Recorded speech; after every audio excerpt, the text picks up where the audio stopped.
Despite official rhetoric concerning the necessity of protection for whistleblowers, it was a plastic crate at Speaker's Corner for this small group, protesting against the real destruction of human lives caused by official corruption. I asked Hansen of Cure the NHS Lincolnshire whether the small number of people there reflected the size of the problem. Literally across the UK, there are tens of thousands of traumatised families. I was the procurement officer, so I was like Santa Claus for the whole trust. There's a project coming up for a new site. Basically, when you're in the NHS, when you're doing a project like that, you need to send it out to tender, so you need to go to 3 competitive companies. Packy didn't do that. And I found a message on my answer phone meant for the opposition medical expert saying Professor Trimble thought he could get all the experts to agree to blame my syringe on a childhood accident. They've gone through the local healthcare organisations, they've gone through the healthcare ombudsman, and they've been totally blanked and ignored. And that affects you in such a way which is very difficult to describe.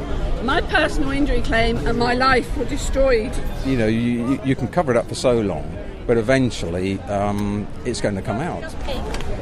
And which charity promotes all these lawyers? Avner. So what you're saying is that the original mistake, whatever it was, then is compounded onto families and even communities? Yeah, absolutely. My suffering wasn't caused by the accident, it was caused by the systemic cover-up and corruption in our personal injury claims business and the NHS. And nobody ever admitted that she was that ill, apart from one person who said, yes, we have been talking about how seriously ill Danny is. And she hadn't been told that Danny had died, which is why she told me that. I was made to, write down what I do from 1 day a week to every day, every 15 minutes. This is how bullying works in the NHS. I find very, very odd how a doctor who looks after 150 patients didn't write any notes for her. I've got all the evidence that proves that my father wasn't dying of esophageal cancer for which he was given terminal drugs for.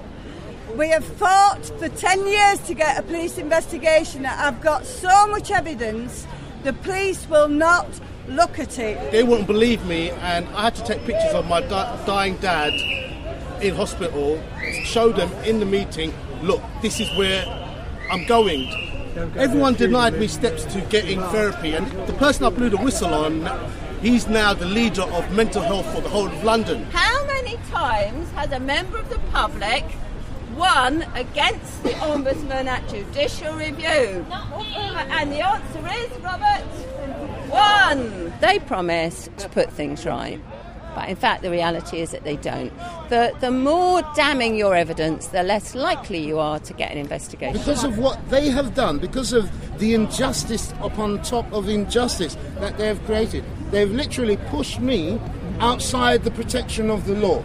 And it's acknowledged that one person outside the protection of law is all persons outside the protection of the law. I'm not interested in making a penny out of somebody's death, but I don't want it to happen to other people. And it is still happening to other people. So where are our representatives? If, as Jan Hansen informed me, the size of this gathering belies the size of the problem, then it surely must be of more urgent interest to the whole country than one tiny independent media outfit and a plastic crate at Speaker's Corner would suggest.